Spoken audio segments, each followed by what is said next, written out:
अनुमत स्कूल की online class में आज हम सममिति के बारे में सीखेंगे। तो सबसे पहले सममिति क्या है? सममिति वह आकृति होती है जो किसी भी वस्तु को दो बराबर भागों में बांटती है। और बराबर भागों का अर्थ है मतलब उसके जो बराबर हिस्से हैं वो एक जैसे होने चाहिए दोनों तरफ से, तभी वह सममिति होती है, नहीं तो वह असममिति के अंतर्गत आती है। तो आइए हम सममिति की परिभाषा पढ़ेंगे।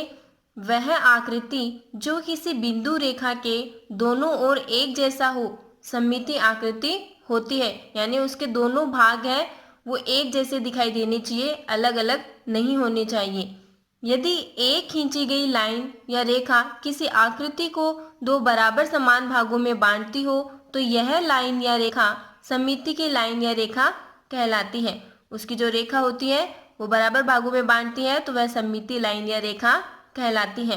तो इसी प्रकार हम नीचे कुछ सममिति और असममिति वाले चित्र देखेंगे। देखिए यहाँ हमने 4 चित्र बनाए हुए हैं। अब इनमें हम देखेंगे कि कौन सा सममिति वाला चित्र है और कौन सा असममिति वाला चित्र है। तो सबसे पहले इधर बना हुआ है सेब का चित्र। तो सेब का चित्र सममिति का चित्र है। कैसे और क्यों?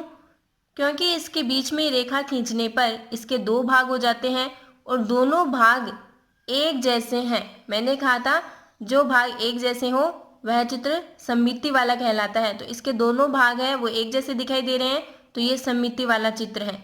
अब देखेंगे आम का चित्र। इसके बीच हमने एक रेखा खींच दी, इसके दो भाग हो गए हैं। अब देखिए इधर वाले भाग में तो पत्तियां हैं और इधर वाले भाग में पत्तियां नहीं हैं, तो मतलब इसके दोनों भाग है वो एक जैसे नहीं दिखाई दे रहे हैं। तो ये कौन सा चित्र हो गया? असममिति वाले चित्र। अब देखेंगे कप। कप के चित्र में भी हमने एक रेखा खींच दी, इसे सममिति रेखा कहते हैं। अब इसके भी दो भाग हो चुके हैं। अब इसके दोनों भागों में इधर वाले भाग में हम देख सकते हैं कि एक डंडा बना हुआ है, क्या इधर वाले भाग में है? नहीं है। तो इसके दोनों भाग है वो क्या है? एक जैसे नहीं दिखाई दे रहे हैं। तो ये हमारा कौन सा चित्र है? असममिति वाला चित्र। अब देखेंगे कैंची का चित्र। कैंची के भी बीच में एक सममिति रेखा खींची हुई है, दो भाग हो चुके हैं। देखिए दोनों भाग एक जैसे दिखाई दे रहे हैं तो ये कौन सा चित्र हो गया? सममिति वाला चित्र। तो हमने कुछ सममिति वाले चित्र देखे हैं और कुछ असममिति वाले चित्र देखे हैं। अब हम सिर्फ सममिति वाले चित्र, रेखा चित्र है वो देखेंगे। ये देखिए यहाँ 3 चित्र बनाए गए हैं, तितली का, पेड़ का और एक चेहरे का चित्र बनाया है। तितली के भी एक रेखा खींच दी हमने, इसके दो भाग हो चुके हैं और इसके दोनों भाग है वो क्या है? एक जैसे दिखाई दे रहे हैं। तो ये कौन सा चित्र हो गया? सममिति का चित्र। अब देखेंगे पेड़ का। पेड़ के भी सममिति रेखा खींचने पर इसके दो भाग हो चुके हैं, दोनों भाग एक जैसे दिखाई दे रहे हैं, अलग अलग नहीं है। तो ये भी कौन सा हो गया? सममिति वाला चित्र। अब इस चेहरे के भी दो भाग करने पर एक जैसा दिखाई दे रहा है तो ये कौन सा हो गया? सममिति वाला चित्र।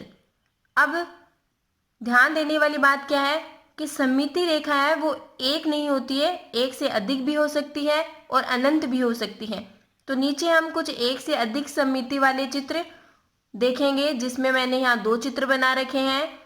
एक तो चित्र वर्गाकार है और एक चित्र वृत्ताकार है।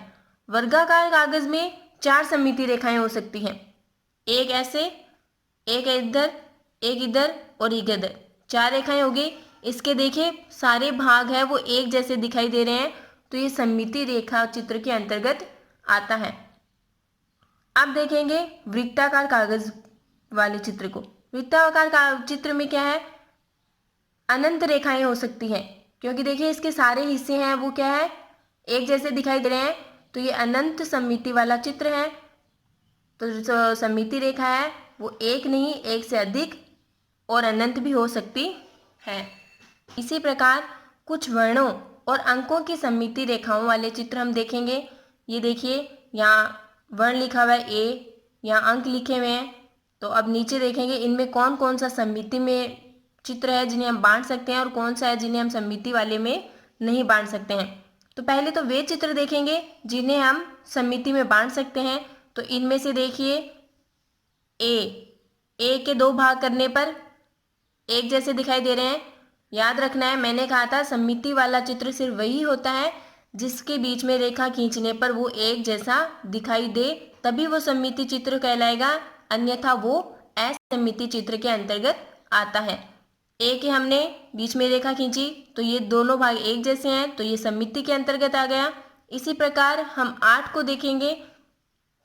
8 के भी बीच में एक रेखा खींचने पर ये दो बराबर भागों में एक जैसे भागों में बन जाता है तो ये सममिति वाला चित्र है। इसी प्रकार यू वर्ण को देखेंगे, इसके भी हम सममिति रेखा खींचेंगे तो दोनों भाग एक जैसे हैं तो ये सममिति रेखा के अंतर्गत है। अब देखेंगे 3 अंक को, तो 3 के भी हम ऐसे तो सीधी रेखा खींचकर इसके एक जैसे नहीं कर सकते हैं भाग, क्योंकि फिर असममिति के अंतर्गत आ जाएगा। लेकिन ऐसे आड़ी रेखा खींचने पर इसके दोनों भाग एक जैसे होते हैं तो ये सममिति के अंतर्गत आ जाता है। अब देखेंगे बी को।